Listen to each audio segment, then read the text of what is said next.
Okay, good morning, everyone. Morning.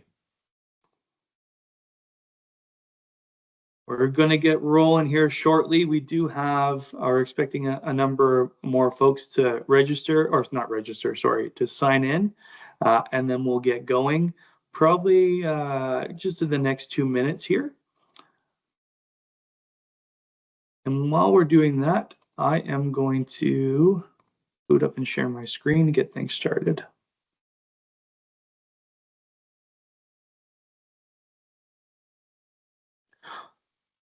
But first and foremost, thank you all for joining us, taking some time out of your day to participate in this webinar. We're very excited to have the folks from Turnkey here with us to discuss a little bit more about what they've been cooking up and some of the things that they see happening on sites across Northern Ontario here.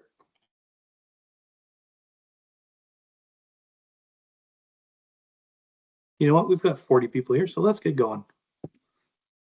All right. So welcome, everyone. My name is Kyle McCall. I'm the Director of Commercialization Services with the Center for Excellence in Mining Innovation and the Mining Innovation Commercialization Accelerator, otherwise known as MICA. We're very excited to have with us Paul Howarth and Terry Joseph from Turnkey to talk a little bit about their company and answer some questions that we've got prepared as we work through this webinar. The first thing I'd like to do, though, is just share a little bit about who we are and what MICA does. So if you'll bear with me, I'll just share my screen real quick and run through this presentation. So again, we are the Mining Innovation Commercialization Accelerator. It's a program that is managed by the Center for Excellence in Mining Innovation, and we are proudly funded by the Canadian federal government to support the development of mining technologies and its commercialization.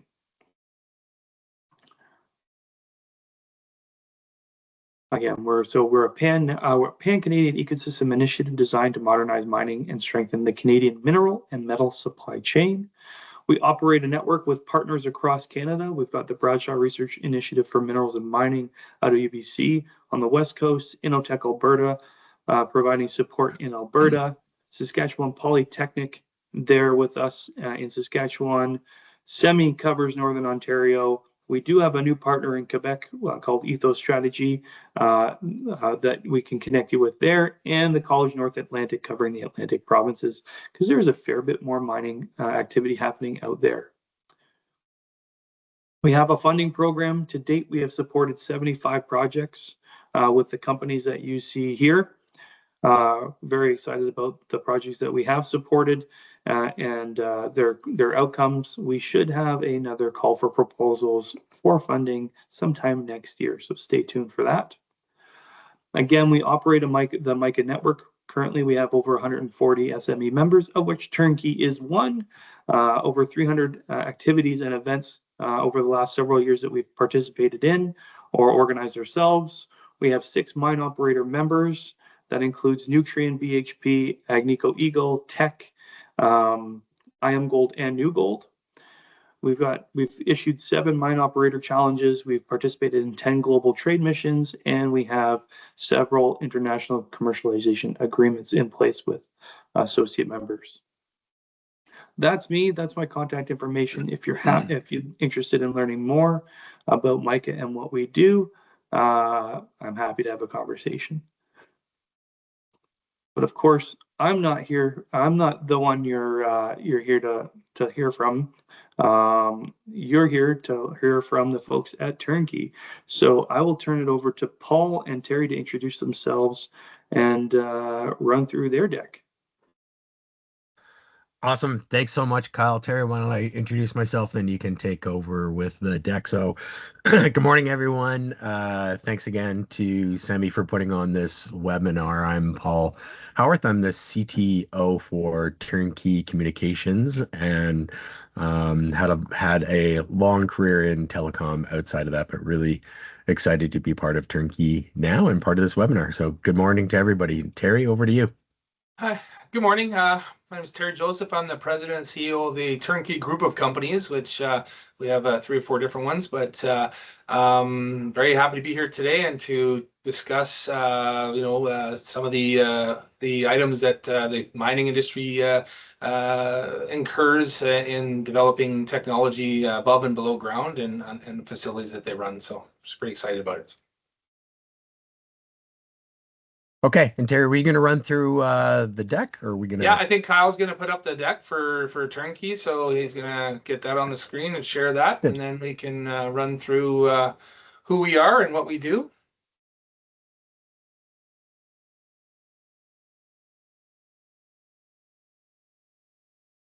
Kyle's working on it. Yeah, I had it open. And then I closed it because, of course, I did, right?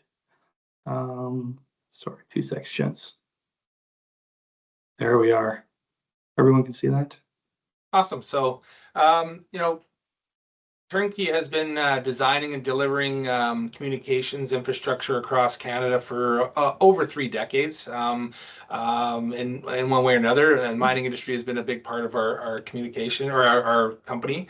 We specialize in private cellular networks, outside plant construction, fiber networks, coaxial builds, network testing and commissioning, and really our strength is that we operate across the full life cycle of a project. We design, we deploy, we validate, and support the companies that we work with to get these projects completed. Even in environments where the engineering conditions are extremely demanding. As we all know, mining is above and below ground is an adverse, adverse ecosystem that is challenging to work in, right? So our work spans many different industries, mining, industrial facilities, municipalities, commercial locations, and even large marine vessels. We've done several projects to bring connectivity to those type of industries. Over that span, our team has built a reputation for reliability, safety, and consistency in delivering these projects.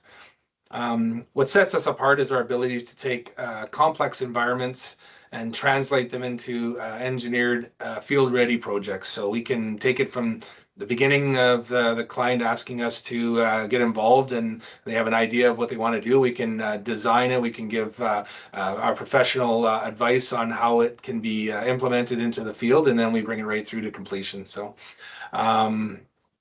yeah, so that's kind of who we are, where we operate, and what we do. We've run over 20,000 kilometers of fiber across projects in the mining industry over the past 30 years. We do fiber to the home projects. We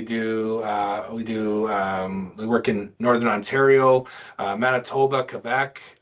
So we're in BC as well doing some projects. So not just Northern Ontario, Kyle alluded to that, but Turnkey is working on projects all across Canada. And yeah, so we also many of the different kind of projects, or not projects, the types of products that we have. We have, we work in rugged fiber network implementation, like I said, in the mining industry specifically, but in any heavy industrial area. We do, surface operations, underground operations. We work in the private LTE 5G space. We do leaky feeder, Wi-Fi systems. And we work with our clients to do advanced connectivity solutions for IoT and IA-based monitoring systems. Outside of the fiber, we do structured cabling, outside plan work for major telecom companies, and we do comprehensive, complicated builds for all of our clients. And that's kind of the gist. Paul, you want to take over next?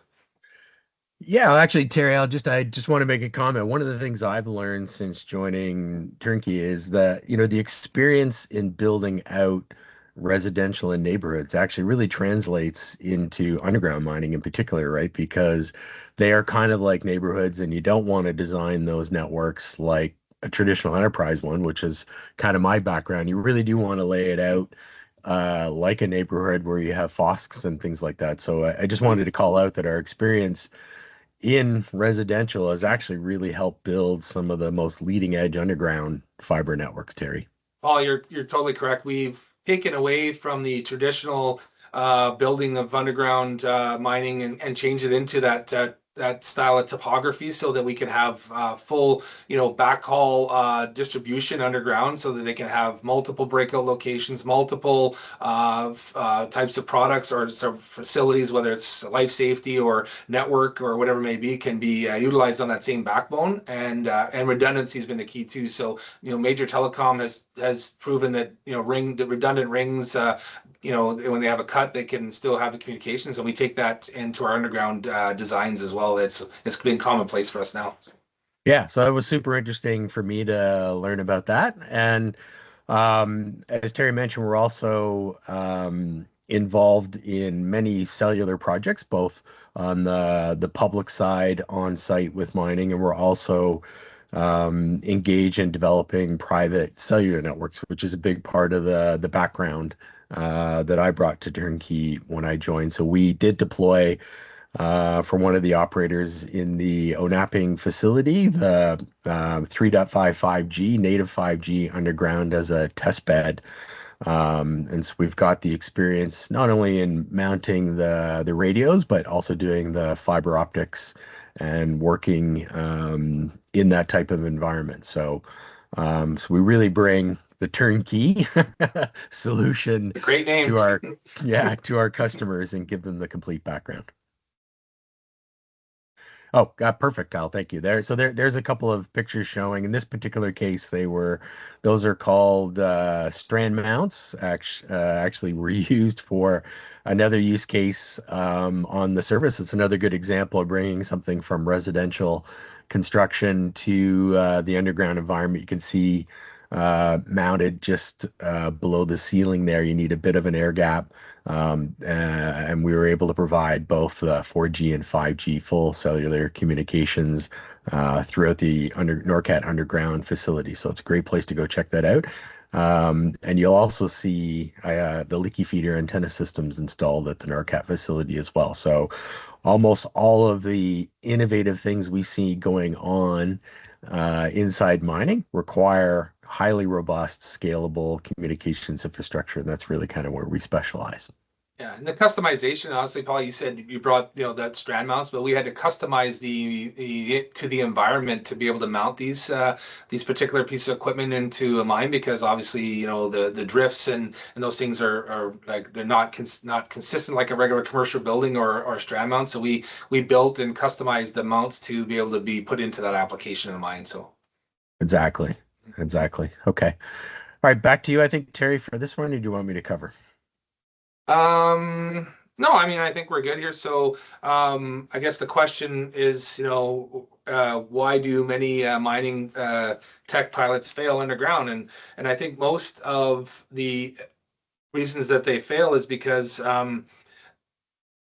they're the technology and the development is new to underground, and so we're trying to adapt, or we're building these systems underground, and it's basically adapting to the environment, right? We have major environmental concerns, blasting, you have temperature changes, you have moisture, and you have all these things, right? So the environment that we work in, we have to develop this technology to work in those areas so that it'll work, first of all, and then secondly, it'll last for 30 years, because it's got to last, right, for the life cycle of the mine, right? So Yeah, precisely. So there's, as Terry's calling out, there's environmental issues, number one, right? So, a lot of these projects fail because they'll try to take something out of another vertical industry that's not designed for mining, and so you won't have things that are intrinsically safe, for example, things that are able to handle the vibrations in that particular environment. Things are able to handle the dust, even if they are rated for dust. They don't know what dust means until you work in a mine.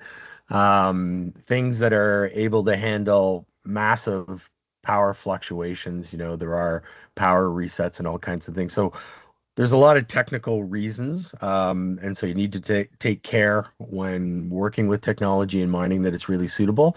And then maybe I want to touch on the sort of the non-technical aspects. You certainly need, in my experience working in mining, a real champion that is tied to the leadership team, some type of goal within the leadership team in particular, right? So, without an executive sponsor that wants to see a transformation in safety or a transformation in, production increases, things like that, then often you'll run into roadblocks that you can't overcome. Not the least of which will be long-term budget. So those are things to also consider is, along with your technology, do you have the right sponsor? And do you have does your client have the amount of budget? And maybe just a comment overall on innovation, because I've been involved in launching lots of new technologies and products in my career. Um, you also need to, between yourselves and your client in the mining industry, expect some failures, right? Like things will not always go correct. So choose an environment and a place where you can do something where failure doesn't impact operations. And when I say failure, I don't mean that's the end of it. The second part of it is you need to have a culture where you can fail fast, pick up, redesign, and go back into the operations, right? It's Wow. super critical That's the in strength every of environment. Turnkey. Well, that's the strength of Turnkey, Paul, is that we can get to this under, in these particular environments, and then shift gears, make a 180 and go, okay, this isn't going to work like we thought it was going to work. So we need to figure it out real time because we can't affect production, or we can't affect Yeah, those types and of in things. So fact, we can fail fast in our yard in Thunder Bay. Then we could take it to a place like NorCat or otherwise and see how it goes there. Fail fast, redirect long before we go into production. So it's yeah. it's super super important to have that mindset, right? Going in with a mindset that you'll get it right the first time probably isn't going to be successful in mining. The technologies that are in mining have been there for a long time, but they also went through those early failures and redesigns to make sure that they, have long-term viability. So there's both technical and commercial. I think it's important to address both when you're dealing with mines and new technologies in particular. yeah, I agree. Great. I think this is the last slide there. So you know who to go chat with. Yeah, exactly. I'm gonna stop sharing there, guys, and I'm Yeah. gonna turn it back over. So for the folks online here, the next little portion of this is a bit of a back and forth, a bit of a panel discussion between myself, Paul, and Terry, um, to really tease out, what they've learned along the way about implementing new technologies on mine sites, particularly around telecom and communications. So I think we touched on a little bit in that last slide there. But Paul, Terry, what are some of the most common reasons mining tech pilots fail underground in your experience? Yeah, I mean, I'll go first. Using NorCat, for example, when we deployed the private network there, we had the availability to fail because it's not necessarily a producing mine, right? So it is an operating mine, but it's designed for that purpose, right? But other projects that we've worked on, and we're doing one in BC right now. We're working in a productive mine that needs to produce, and so some of the challenges are working with all the teams involved to, even though it's important to the stakeholders to get these technologies implemented and tried out in their facilities, every other department has their priorities: production, safety, whatever it may be. So the challenges of working in an active mine are all of those things that are involved, and we need to try and work with everybody. It's not like just doing a job privately at our yard. We're talking about many different impacting situations that we can be in here. So that's the challenge of deploying in an active facility, right? So when you go on site in some of these active spaces, is there what do you do to ensure that there is alignment between perhaps a number of the teams that you're going to be interfacing with to ensure that the technology gets deployed Yeah, I mean, pre-meetings with all the stakeholders, like for example, we're working in a large mine in BC, and it's the meetings have 30 people on them because there's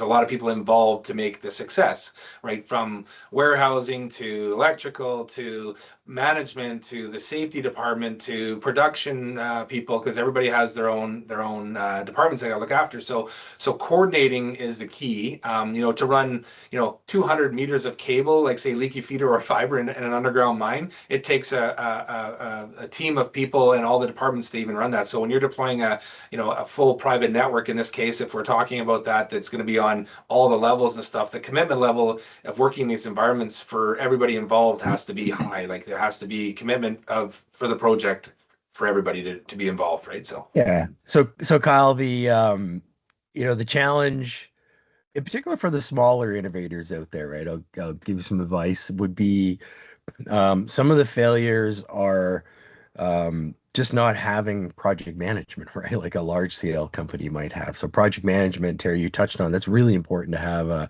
quarterback because there are so many different people on site that need to sign off on something. The second part, which is really complementary to that, is set correct time expectations, right? Like something that you might think takes 90 days to complete a successful pilot in another industry might take 6 months in the mining industry, simply because they are operational, they're producing revenue, and there's a safety component, and there's mobilization issues, such as many of these sites are fly in, fly out, or certainly long travel times, and it's not like you can just call your local distributor if you forget a cable or a part. So you need to mobilize correctly with all of the material. Kind of back to why Terry said, we can help by making sure that we've tested something in our yard at NORCAT, and we've got the experience when we mobilize to make sure you send people with some extra kit that you're not thinking about, because you just can't get back on that chartered aircraft and go pick up a small component, that kind of thing. So if I could, just again to summarize, project management is really important. Assign somebody to project manage your implementation. Set your time expectations. Make sure that project manager adjusts their schedule. It'll probably take quite a bit longer. And the third would be really review in explicit detail all the what if scenarios, so you can make sure when you mobilize, you're actually bringing everything that you could possibly ever need. Because if you're missing a component, you're basically tools down, and you're probably 2 to 4 weeks to get back on site in some cases, right? To line everything up. So those are all sort of non-technical issues, but they are the realities of dealing with some of these customers. And where we are, like, that's what we focus on, Terry. We focus on the north, and it's not unusual for us to hop on a small charter aircraft to get to a remote community to do what would seem to be a very small job, but actually have to take a whole pile of things because we just don't know what we're going to see when we get on the ground. Yeah, the effort to do the work in these environments is tenfold in a regular commercial or industrial urban area, right? So that's the challenge. So when you talk about pilots, but it's the same thing in deploying a full-blown non-pilot system, right? So when we do pilots, we've working on a few with Paul, or we're working on a few. We definitely try to stay away from impacting production and those types of things. So we do the pilots in areas that can be tested, that doesn't critically, cause issues with production, so that we can prove that underground or prove that above ground, depending on what it is, and implement it on a larger scale after we've that pilot has been completed and proven over the life cycle of what that proof of concept is, right? So Great. I just two things real quick for the audience. I have heard anecdotally that even if you're just going for a meeting on site, don't plan for one day, plan for at least 2 or 3, because oftentimes, there's even a general site orientation that you got to do. There's the health and safety things that you got to participate in, and that's before you even get that meeting with the supervisor or the stakeholder that you're looking to meet with. So just be aware of the time commitments you're committing to. Well, certainly, depending on the mineral that's being extracted, you may have to go through the equivalent of airport security, Yes. both getting to the site and leaving the site, as well as a full inspection of your vehicle or whatever transportation to that site. So yes, just getting into the site might be several hours because again, they're very busy. They're bringing in production materials. Those are going to get priority. And it's all dependent. I mean, when you're in Sudbury, you can drive to the office of many of the large mining companies there, and it's quite trivial, but it's not the same when you're going to an active production site. And as I said, depending on the mineral they're extracting, there can be a high degree of security. Certainly. And then the second thing I want to mention, just because it has come up a bunch of times, we're talking about NORCAT. For the folks online who are not aware, NORCAT is Sudbury's Regional Innovation Center, but they have this very unique asset called the Underground Technology Testing Center. And Turnkey has lit it up with 5G. And what makes that special is that as developers or solution vendors, you can actually go in and test your technology underground at the NORCAT site because they allow that. And now because of what Turnkey's done, you can go and test your technology on a 5G network underground to make sure it works like you expect it to work. So if you're curious about that, check out the NORCAT Underground Technology Testing Center. And I can speak to it because I worked there for a number of years in a past life. Really, again, unique. It's an amazing facility, and it's unique. I mean, there's not a lot of facilities like this around the world that I'm aware of. There's a couple maybe, but where you can test technologies and stuff. And we're very happy that we were able to deploy this, for our client and make it so that people can utilize it. NORCAT is fully engaged in technology and developing technology, and it's amazing facility, truly. Yeah. So back to some of the prepared questions I have here, and maybe picking up on that thread of aligning teams. What role does site culture play in either the adoption or resistance against kind of implementing some of these technologies? And what have you guys done to overcome that or get buy-in on site to make a project happen and make sure that the technology is deployed accordingly? Yeah, that's a challenge. So each mine site has a different culture. They have different departments, and the key is back to the stakeholders. If you don't have commitment from the mine manager right down to the electricians or the people that are helping facilitate, because we can't build these things without the support of the mine site or the company, right? So it's a collaboration, and we're there to help. And the challenge is, though, sometimes some of the resources on site feel threatened when companies like us come in to do this work because maybe it's changing the way that they do business or things like that. So we have to be cognizant of that, and we have to be very gentle when we work with people, build the teams up, build the relationship up. Many of these mines we've worked at for 25 years, so that's not a big a challenge. But new mine sites, it's become new company coming in. Who are these guys? What are they doing? Why are they installing this? And so it's about education, and it's about collaboration, and making sure that all these departments have input on the things that are important to them, whether it's, like I said, a safety department or the electrical department or facilities or whatever it may be. It's building the team of people on the front side before we start the project, so everybody knows what's going on, everybody knows why we're there, everybody knows what this technology is bringing to them and what it can do for them. So if we do that on the front side, those frictions and challenges will be mitigated via that process, right? So yeah. I'll tack on a little bit there, Kyle.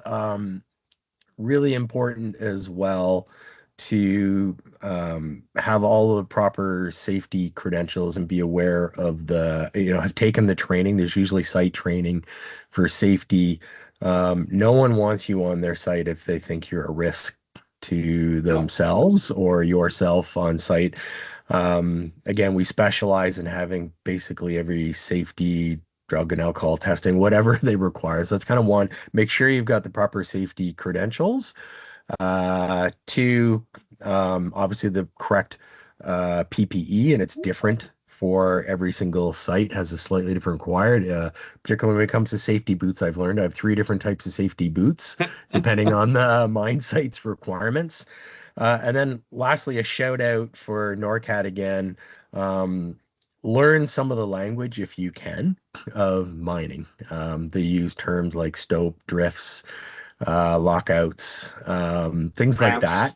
Ramps, ramps, escape Ramps. ways, all those kind of things. Yeah. So the shout out for NORCAT is, I mean, I've taken my training there. I know many of the turnkey members have as well. It's definitely worth it to get some basic training that will help you pick up some of the language so that when you're walking in there, you understand what they're saying. And it builds the trust, Kyle, back to your key question. They trust that you understand safety.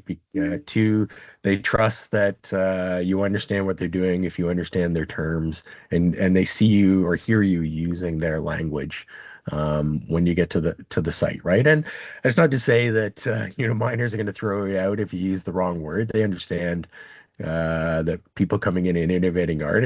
I'm just saying it makes their life easier. It makes them feel a little more comfortable when you're speaking their language, and they don't have to worry about you getting injured on site. Well, and that's years of working. But you're right, Paul, in your newer company that's coming into those things. I mean, obviously we're all of our staff would be trained for Common Core underground service, right? So that's a key part. That's a mandatory in Ontario. But the safety records, we do lots of these projects, and you have to, make sure that all your safety is done. All your, you have a history of safety or workman's, work safety insurance board. Everything's all good. So you're right, Paul. And then each mine is different. Like whether you're bringing vehicles on site, the different requirements. When you're going underground, the on-site orientation they have to do could be 4 hours long or 2 days long, depending on what that company's policies are and who they're using for those things. And so it gets complicated. It's a full-time job to get on site and to get the logistics done to get it going. So yeah. So language, safety, those are barriers. Yep. When we're designing and developing and deploying technologies underground, what about that environment do we need to be aware of that, that creates barriers for technology deployment and adoption? I'll go ahead. I'll take a first crack at this, Terry, because I see this. I'll pick on, and I do have a bit of a background in AI. It was when I went to a startup early in the day, so 2015. But I still see this today. If you're developing technology, you have to develop it for the environment you're in. So remember that a miner on the surface or underground is probably wearing or should be wearing gloves, full PPE, safety glasses, helmet, maybe ear protection. And so while you see lots of cool pictures and marketing of people using a tablet, that's probably not realistic in a lot of scenarios. So you really need purpose-built technology. And the one that I'm going to pick on is that I've seen lots of really great AI solutions for mining and industrial in particular. But the one area I always see that's missing is they'll say, well, give us your data, we'll train the data, then we'll deploy a model and we'll have some positive output. That's just impossible. Like in an industrial environment, there needs to be a button that a miner can hit with their gloves that says, collect the data. Then another button that says, send data to my vendor. And then another button that says, deploy the model. And a button that says, test model. Like it's got to be literally, and when I say button, I'm not talking on an iPad. Like there needs to be mechanical buttons. They're running conveyor belts or crusher systems, and it's all going to be industrial control panels. Think about changing your user interface to be very specific to mining, right? And that's something that I'll give a shout out to a local Canadian in Sudbury, Becker Mining builds very specific technology only for mining. They don't do any other vertical. Those are the kind of things they think about is I'm going to build an interface that someone can use underground, and I know they're wearing gloves and they might not actually be able to hear the sounds. So there might have to be haptics or something else like that. So that's kind of that's a good example, and I know AI gets a lot of attention, particularly in mining. So I wanted to shout out on that one that I think it's amazing. It's going to be really transformational. But there would be a good barrier if you're not putting a proper interface on it, and if you're not making it more transparent to the miner by saying, okay, I can click these buttons versus okay, I'm gonna have to go collect some data Like, how do I do that? I'm a miner. Like, what do you mean? Get the data out of the video card and camera and send that to me, right? So that's one that I see a fair bit. And you can carry that into other technologies as well that I've seen down there. You just got to think about what is the environment like and what is the miner dress like and having to operate like, and then think about how does your technology fit into that workflow so that it's more transparent to what they're doing every day. Well, that's the end user part of the like how you design these systems to work underground, and then there's all the physical challenges as well. The technology, Paul said, like most of this technology has been used in other applications, but the environment is totally different. You're talking about closed-in areas. You got 90-degree turns. You got rock everywhere, and you got propagation challenges, and you got how do you get the signals to these end face where they're doing production and those kind of things. So there's lots of design elements that go into these mining and heavy industrial areas that don't fit from the original cellular technology or the wireless technology types of way of designing. So the designers and the engineers and the tech and the equipment has to be modified or adapted to make sure that it'll work in those environments, because there's no sense deploying it if you can't, if it doesn't work, right? So Yeah, I think people underestimate the amount of dust, the noise, the hardness of everything. It's literally rock, right? temperature. The humidity underground, right? And another little anecdote I'll share. Uh, there's this story that another colleague was relaying. They got new cat lamps once going underground for the miners, and they're going down, down, down, and you go, a kilometer underground, the pressure changes, and it actually impacted the rubber on the light switch, so that they got stuck on because the pressure actually made the button expand, and they couldn't turn the lights off. So they actually had to go back or actually modify them themselves. So these things that you don't necessarily think of when you're sitting in an office environment, that can really impact your technology's eventual adoption. Yeah, 100%. All great stuff here, guys. So I guess maybe with a couple minutes left here before we turn it over to some Q&A from the folks in the audience, as an integrator, what can you guys do to support and work with companies that are looking to deploy technologies underground? Yeah, I mean, having experience in these environments is the key, right? So, we have 30 years of experience in one way or another, and it's transferring that environment. So, like I said, most of the people we work for, they know the environment, they work in the environment, they understand it, right? The client, right? Like, so it's being an integrator in that atmosphere, in that area, to make sure that we understand what it is to work in that environment.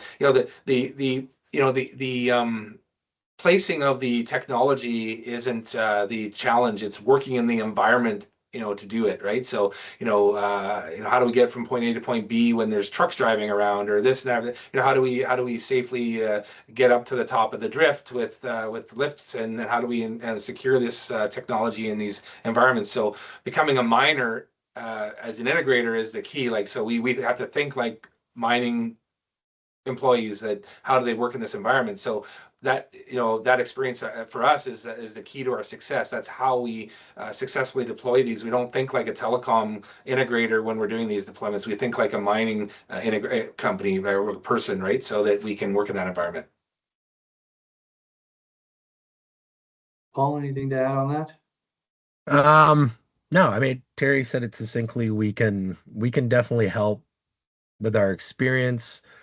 Certainly working with someone like a turnkey, the trust factor jumps right away, because we are trusted by our because of our reputation. And then and lastly, we've got an extensive supply chain of I mentioned companies like Becker and others that we already know, that their tools and components are made very specific for the mining. So we can help with companies that have new technologies, come together with other vendors that are in our supply chain that already know how to do things. So maybe you don't have intrinsically safe enclosures. We could bring in the company that can help you do that. So the right type of fiber.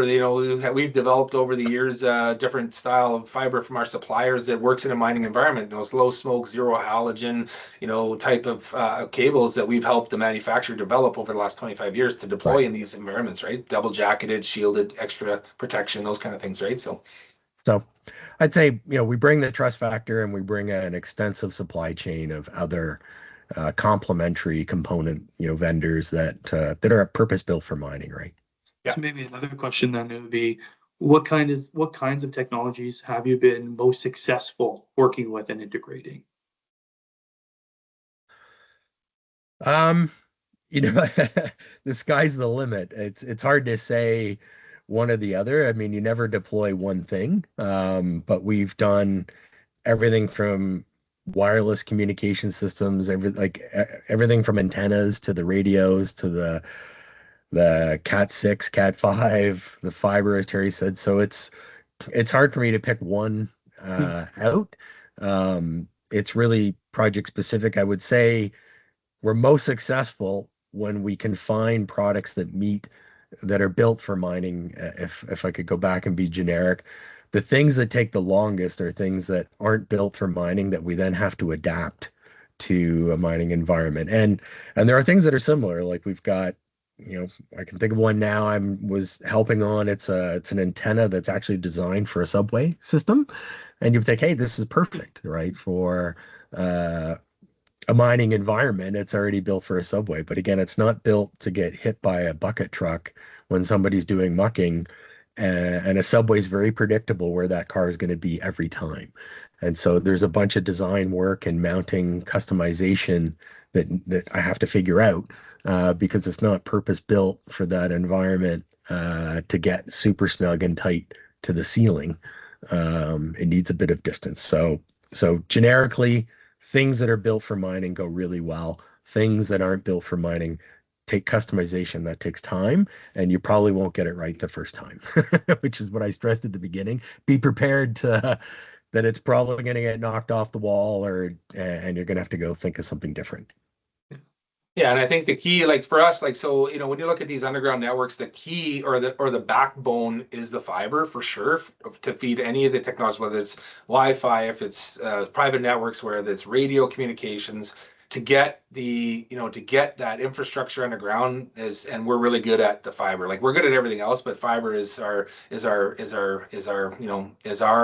claim to fame, if you want to do that. Like we've deployed thousands upon thousands of kilometers of fiber underground, and we're really good at that, and we're also good at other things, but that's the backbone, the foundation of a network underground is the fiber, right? And that all the other cameras and security systems and radios and all that other stuff, that Internet of Things, the sensors and whatever else that is being used underground for technology, the fiber backbone, if it's designed, deployed correctly and with the right capacity, gives the mines, gives these customers the flexibility to use it for everything, not just for one purpose, right? So yeah, there's a whole ecosystem of sensor technologies and communication technologies now being deployed underground. Yeah, case studies. There's dozens upon dozens of case studies that can be used, but you need an infrastructure, whether it's a private network, the fiber backbone that helps with that, Wi-Fi, whatever it may be. That you need to have that in place that's reliable,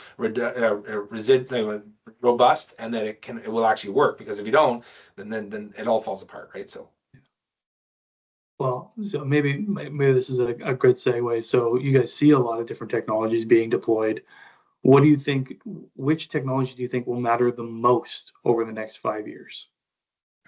Well, I guarantee you whatever I say will be wrong because predicting the future is impossible, but I will give you a probability. How's that? And For sure. This is a technology that's already deployed, but is going to get a lot better with AI. So I'm gonna call out LiDAR as one that's super important because LiDAR, if you don't know what it is, it's very precision measurements using laser lighting. It's used everything for mapping out surface operations and where you're going to do things. It's used can be used to precision measure shaft and tunnels, drifts. And when you combine it with AI, Now you can start making really, really rapid decisions. Like LiDAR brings in an enormous amount of data. And why that matters is if your geologists tell you to follow the ore body and you're off by 4 millimeters during your blasting and you repeatedly do that and you get to be a kilometer out, you're going to be so far off the ore body, it's crazy. And then you're going to be, as an operator, you're just bringing up rock and you want to bring up ore. So LiDAR is one that I'll call out, but specifically combining that with AI on the back end. And the other I'll call out is anything around large scale robotics and equipment. People Autonomous. don't, yeah, people don't realize miners are getting old, and not a lot of people are entering, unfortunately, the mining industry.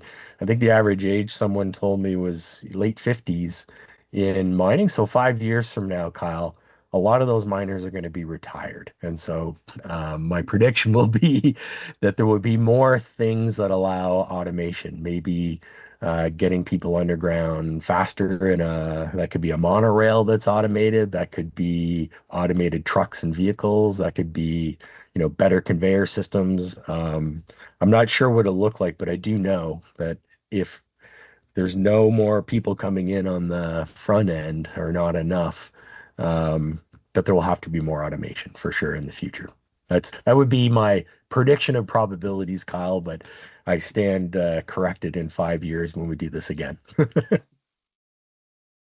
Terry, any thoughts on future Yeah, I mean, technologies? Or yeah, maybe I can throw this one at you. What does the future mine infrastructure stack look like?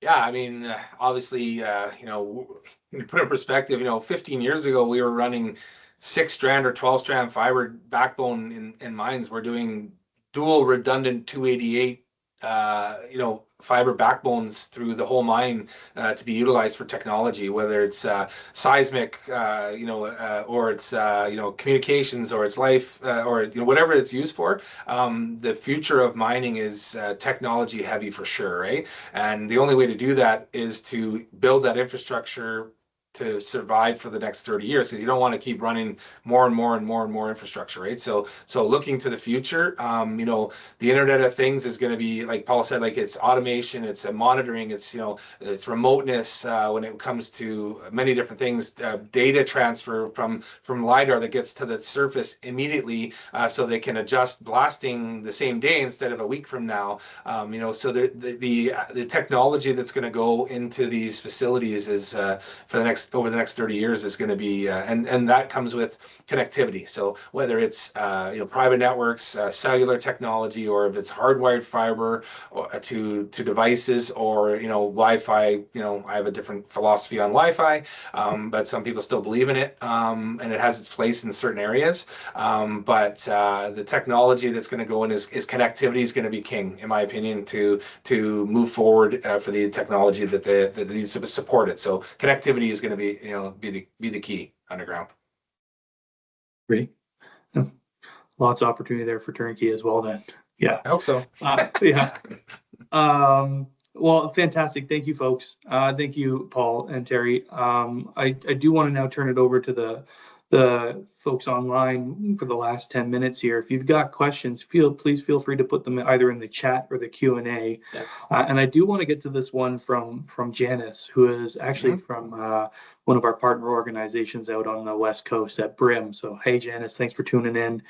And I do think this is an important question. Are mine operators embracing change management and having their own project managers or change management professionals on staff or in parallel, or is that falling more on your shoulders as the integrator and kind of technology provider?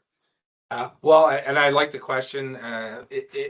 There's a couple factors in that. It really depends on the individual mining corporations, let's say, their philosophy of how they want to proceed. It's a gamut from like very, very basic, technology adoption to full commitment. So it really depends on which client we're working for and what their capabilities are, especially with their IT and their electrical departments. What they have internally for that. So we tailor what we're providing to suit that. So whether we have to take over a project 100% and do it nuts to bolts and it's literally like hand over, those clients are still out there, or some of the other clients that we have are fully integrated. We work with the project managers on daily, weekly basis. It's a collaboration between both organizations to get to the end result. And it's like I said, it's changing all the time. 10 years ago, we were literally, recommending what needs to be done, and the customers would follow. Now they're more educated. The IT departments and the electrical departments and the other facility company or parts of the mine that need to have connectivity or whatever they need to use them for, they're more educated. So now they're more engaged, and so it just depends. Yeah. Generically speaking, if you're looking for mines that have more of the change management capabilities, think of the large global multinationals. They tend to have a vice Yeah. president of innovation or change management inside their organizations.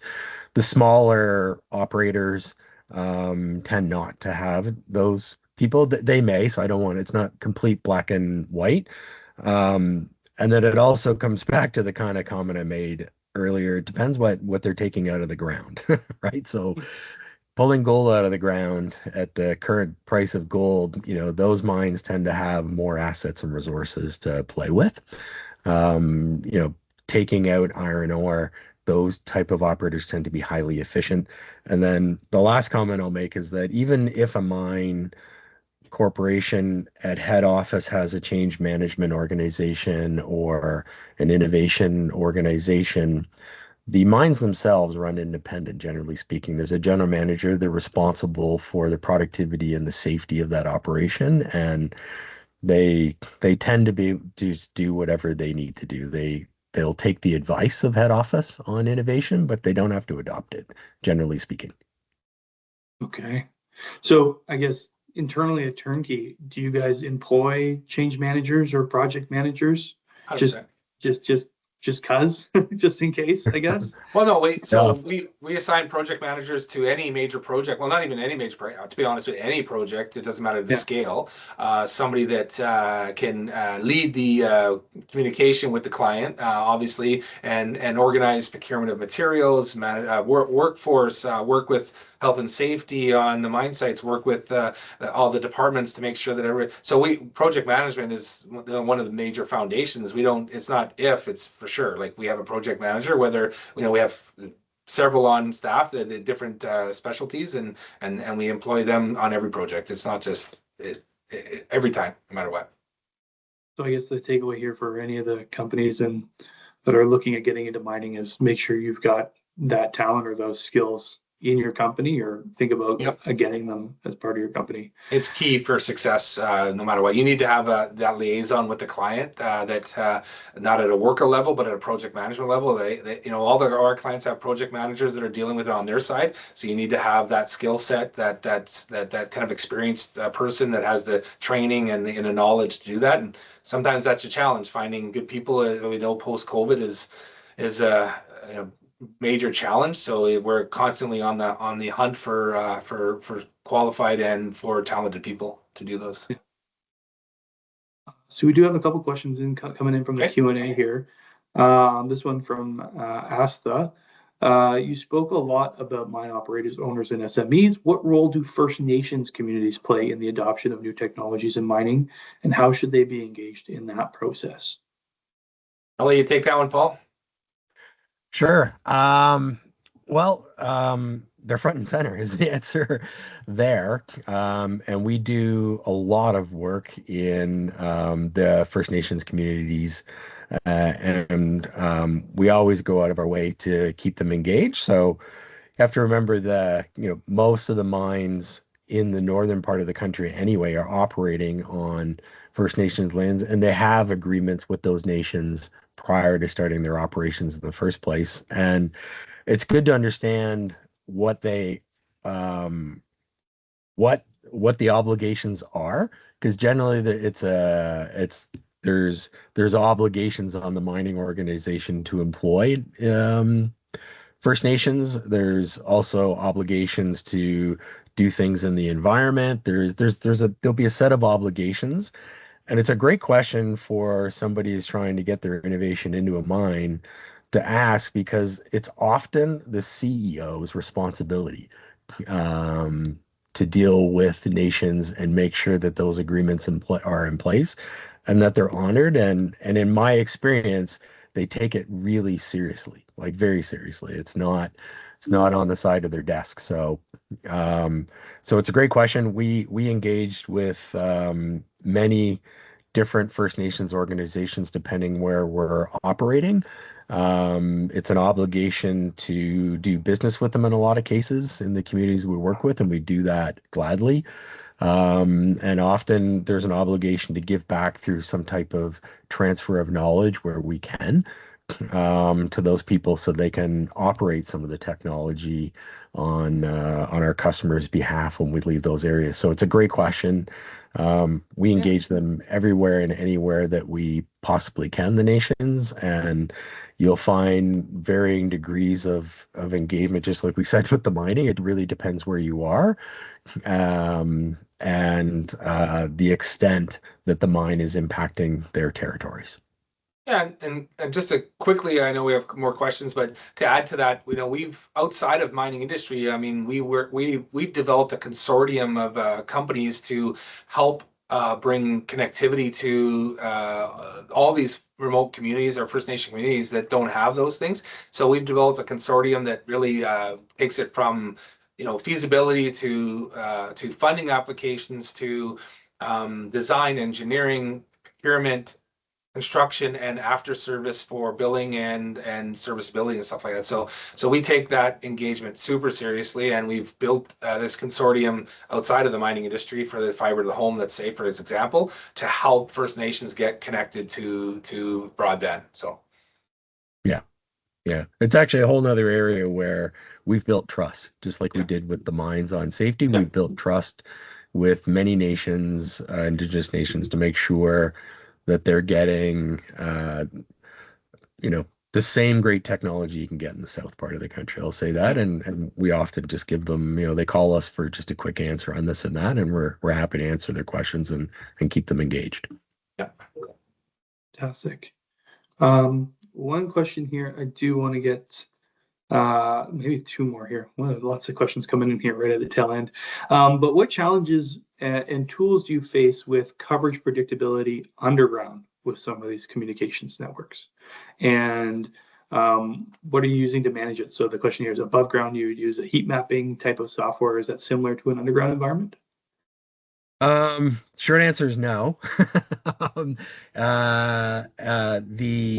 there's no tool that's perfect for underground other than experience when it comes to RF coverage. It's not to say that you can't use an RF tool, but boots on the ground and real testing of radio signals and the reason I say it, if there was a specific product, I'd be happy to share it. But when you're working on a mine site above ground or below ground, sometimes you're working with a soft material like potash. Sometimes you're working with hard rock environments like the Sudbury nickel mines.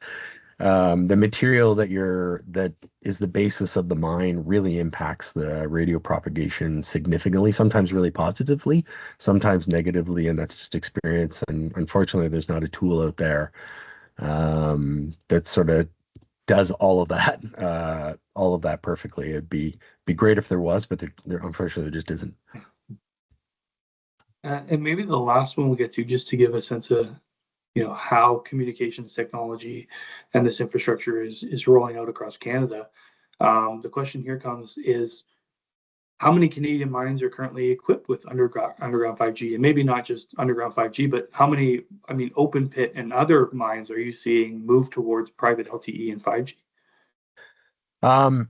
And so it's a good question. So I'll answer the 4G, 5G first. I would say most of the deployments I've seen in any vertical are really 4G based. There are some 5G, and that's just a question of um, not having enough user equipment that's cost effective. There's a lot more 4G devices out there than there are 5Gs still. And then how many mines have completed? I don't know the exact number, but I can say that It's rare now to see a new mine being developed that wouldn't use cellular. They're actually getting spec'd pre-shovels in the ground by the big engineering companies for cellular prior to even getting to developing a portal or something to go underground or starting to dig the open pit. So generally speaking, they're mostly going there. It's not to say that Wi-Fi is eliminated, by the way. There's still places where There's space Wi-Fi for it. Yeah. makes sense. Um, but most of the mines, the newer mines we see get spec day one. It's a little more difficult when you're working on brownfield because people have an investment in two-way radio communications is actually the more common wireless technology that you actually see. So PTT type stuff. If you've already got a multi-million-dollar investment, that's a little harder to make a decision to migrate over to cellular. But even in that case, we're seeing it. So and then lastly, again, if you're looking for where are the ones that have it, think very large operations where scale matters. And that's where cellular really takes off, where you really need massive amounts of coverage, predictable performance. And I would include in that, like oil sands operations are really mining, for example, in Alberta. They are extensive users of cellular Well, I technology, think that, primarily. yeah. Add to that, Paul. I mean, traditionally in the past, the cost to deploy a private network throughout your whole facility was quite expensive based on carrier grade or the carrier model. Private companies are trying to change that, like ourselves, to deploy private networks that can be as robust and as highest quality, but the cost levels are coming down. So there's a future that smaller operations and smaller mining operations and smaller heavy industrial will be able to move into the space to have private networks, cellular in the future, right? So Yeah, it's a great call out, Terry. So, again, something that we've specialized in is taking the technology and building it suitable. As Terry mentioned, there's nothing, obviously the big manufacturers that make the kit that we see on all the cell towers, they're make amazing products, but you're actually paying for a lot of features and capability that you don't need in a mining environment. So we're working and finding and testing vendors that are purpose built for these smaller enterprise yeah, private networks, and we're finding that they work really well.